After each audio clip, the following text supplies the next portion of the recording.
¿Sabías que el 13 de julio, según datos de la Organización Mundial de la Salud, la OMS, es el Día Internacional del Trastorno para las personas con déficit de atención con hiperactividad? ¿Qué es el TDAH, como se conoce desde el sentido común? Bueno, se dice que es una alteración del neurodesarrollo en donde los síntomas principales son la inatención, la hiperactividad y la impulsividad.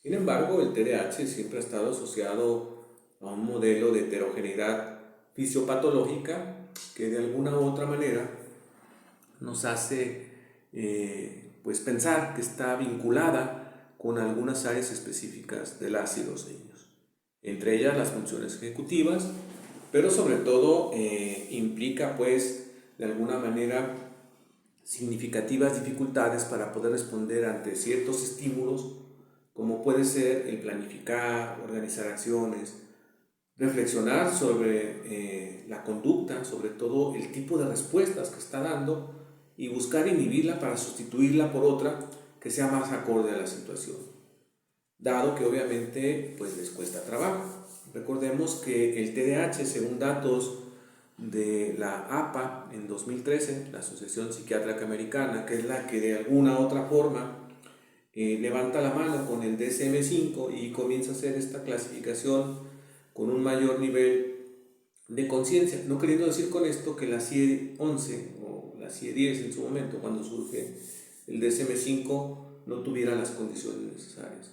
Pero en este aspecto del diagnóstico, utilizando el manual de clasificación DSM-5, pues nos lleva a que el TDAH, de acuerdo a sus datos, abarca un 50% de las consultas a nivel clínico, en donde de cierta manera pues la prevalencia se estima aproximadamente entre un 2 al 12% de la población como tal en niños. Se dice que es de origen multifactorial y en el 70% de los casos existe o puede haber una correlación con otro tipo de problemáticas de trastornos clínicos, incluso de problemáticas neurológicas o incluso de alguna condición médica.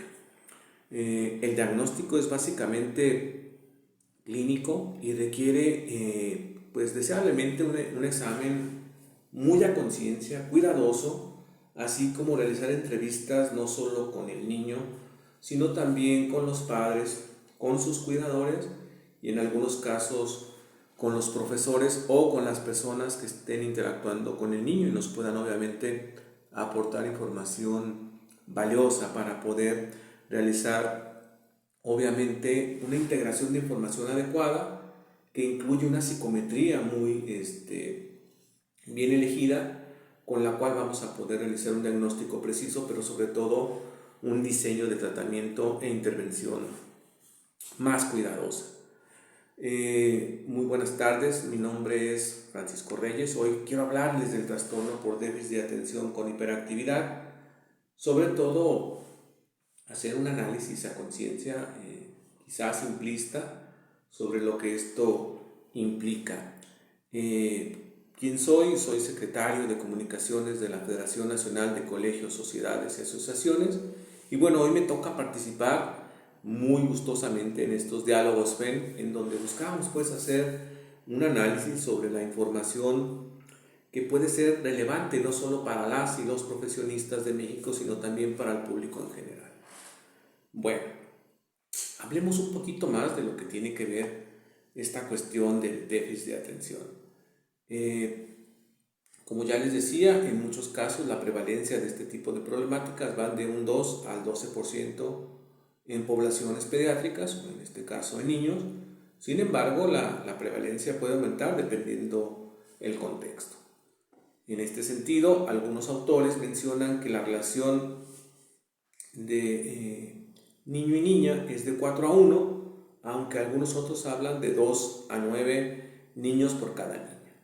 Es decir, se dice pues que los niños parecen exhibir mayor hiperactividad con inatención e impulsividad y problemas de alguna manera que van a externar sus condiciones. En el caso de las niñas, generalmente hay una mayor inatención, problemas de ansiedad vinculados también a estados depresivos o en algunos casos algún problema cognitivo. Aunque también es cierto que muchas de las investigaciones hablan de que se cree que existe un menor diagnóstico en niñas, ya que son las que suelen presentar más el TDAH, obviamente sin hiperactividad ni impulsividad.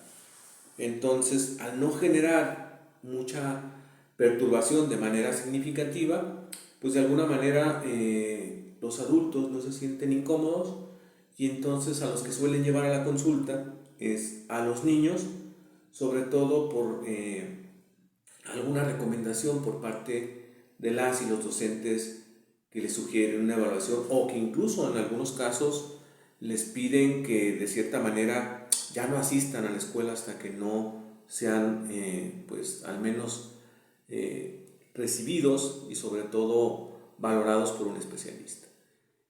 ¿Cuál sería la parte importante, ¿no?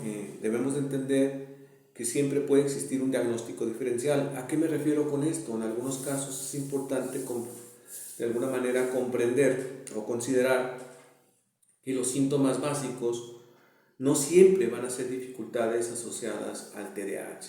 En algunos casos pueden estar vinculados con otros trastornos clínicos o incluso con problemas neurológicos o médicos, como ya les había dicho. Incluso dificultades en el ámbito social, problemas de adaptación, cambios abruptos de espacio, es decir, que tuvieron que en algunos casos cambiarse de casa o incluso cambiarse de municipio, de estado, y eso de cierta manera puede estar generando este tipo de condiciones y va más orientada a la cuestión emocional.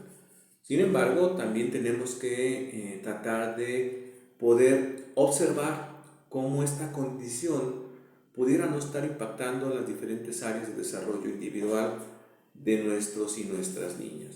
Es decir, revisar si tiene un impacto significativo en el ámbito social, en el ámbito familiar, en el ámbito lúdico, sobre todo cuando los niños son parte de un espacio donde son integrantes de otros grupos en donde buscan el esparcimiento, la diversión, incluso el deporte, pero también la parte académica, que es donde más impacto tiene. Recordemos que el TDAH, de acuerdo a datos específicos de la OMS, pero sobre todo a datos de investigaciones por parte de la APA en 2013, se dice que el TDAH puede coexistir en un 70% con otros trastornos, como puede ser el espectro autista, entre los que se pudiera decir el Asperger, como trastorno del espectro autista con características de Asperger, pero también en algunos casos con problemas motores, con un autismo quizás ya más severo, con dificultades específicas del aprendizaje, trastornos que están vinculados a la desregulación disruptiva, vinculados con su estado de ánimo, o incluso trastornos de la conducta. ¿Y por qué no? En algunos casos, tics que pueden estar presentando por la ansiedad, o finalmente situaciones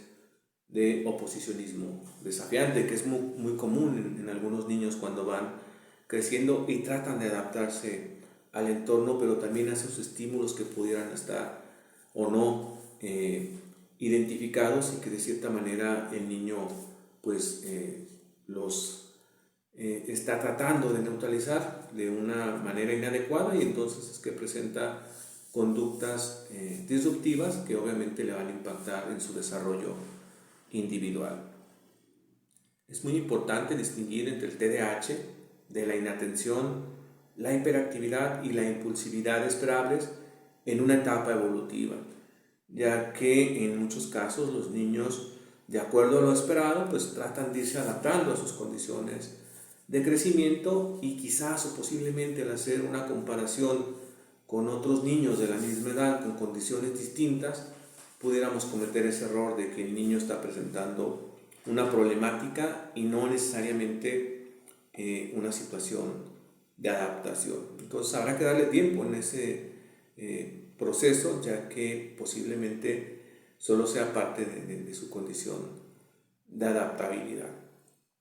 Bueno, ya les decía yo, los síntomas básicos en esta condición es la inatención. ¿A qué me refiero yo con esto? Es la dificultad o incapacidad para poder mantener la atención centrada en tareas que no son altamente motivadoras, sobre todo en situaciones en donde de alguna manera puede presentar olvidos, puede presentar que se despiste, puede perder objetos, incluso dificultad para seguir órdenes o instrucciones por parte de las personas que están obviamente cercanas a él.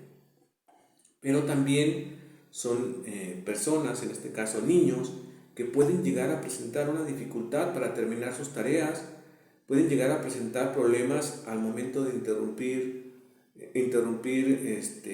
no solo actividades, sino también conversaciones de las personas que están cercanas a ellos, pero también no atender detalles como son signos de operaciones en la cuestión matemática, en los enunciados, o incluso el rendimiento inferior a su capacidad por cometer errores por algún descuido.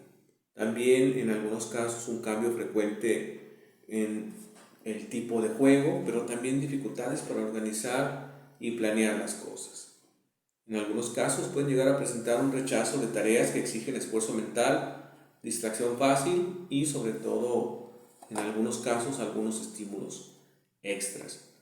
Cuando hablamos de hiperactividad es un movimiento corporal que es continuo, pero que de cierta manera nos va a generar cambios en la postura, ya sea al estar sentados, el movimiento de piernas, las manos, hacer ruido con los lápices, levantarse cuando esté de alguna manera requerido o cuando se le pida que esté sentado, correr, trepar de una manera pues muy excesiva, generando incluso a veces incidentes frecuentes como consecuencia, con una actividad desorganizada, incluso no terminar acciones que ya había comenzado. Pero también puede llegar a generar algún tipo de ruido excesivo a su alrededor, hablar excesivamente rápido y finalmente en algunas ocasiones en un tono muy bajo.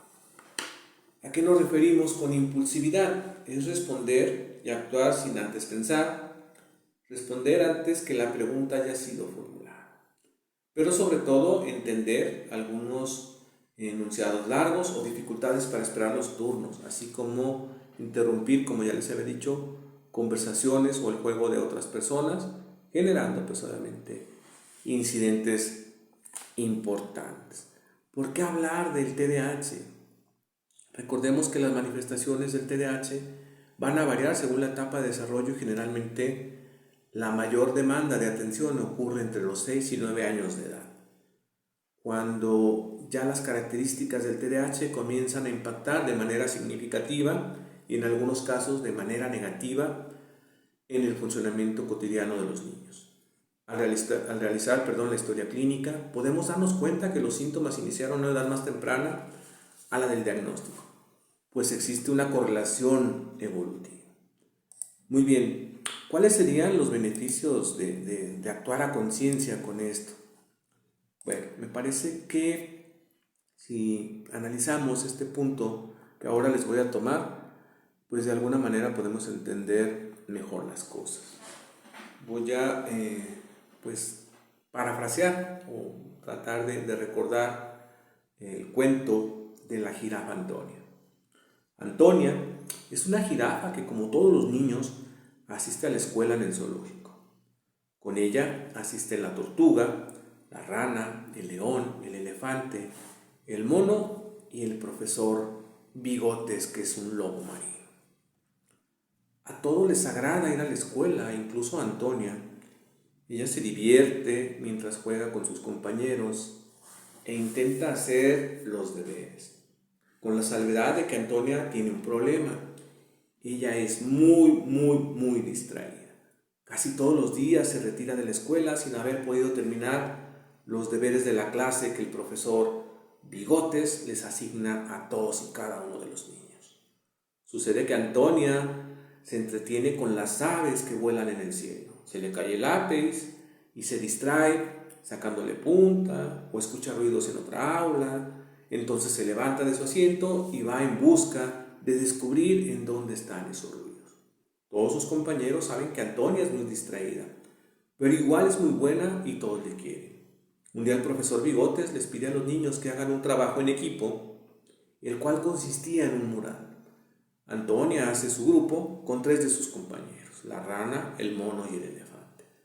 Todos deberían de llevar al día siguiente diferentes materiales para poder hacer el mural. Pero ese día Antonia había olvidado por completo lo que tenía que llevar.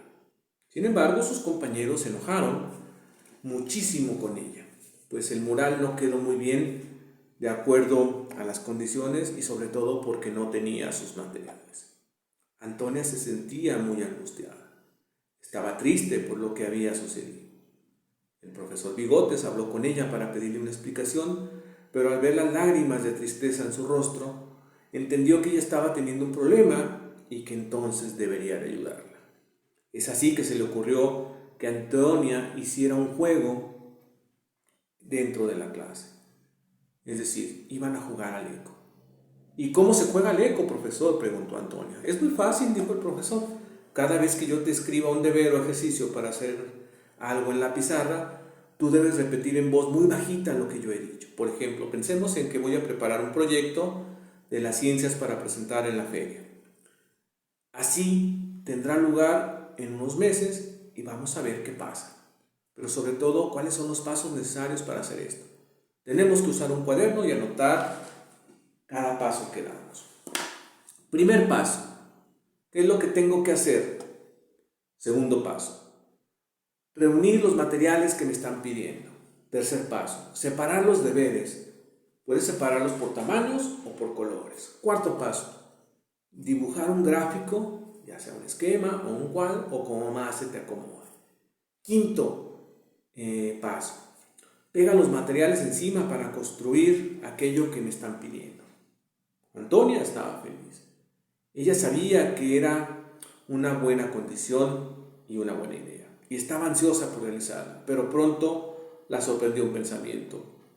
Oiga, profesor, ¿qué sucede si el juego después yo tengo que hacer otra tarea que no sea de ciencias y de construcción? Ah, bueno, estas indicaciones solamente me sirven para hacer un proyecto de ciencias. Pero no te preocupes por eso, Antonia. Cada vez que tengas que hacer una nueva tarea, yo te voy a organizar los deberes hasta que llegue el día en que tú podrás organizarlos tú misma sin ayuda de estos pasos. Antonia volvió a sonreír y se fue a su casa entusiasmada por preparar su proyecto de ciencias. Llegó el día en que todos los niños tenían que hacer la presentación y Antonia no era la excepción. Así que se presentó, aunque no sabía si lo había hecho bien. Sin embargo, todos los niños quedaron asombrados y felicitaron a Antonia por su gran esfuerzo. Por otra parte, el profesor Bigotes evaluó su esfuerzo, su dedicación y calificó su trabajo como sobresaliente.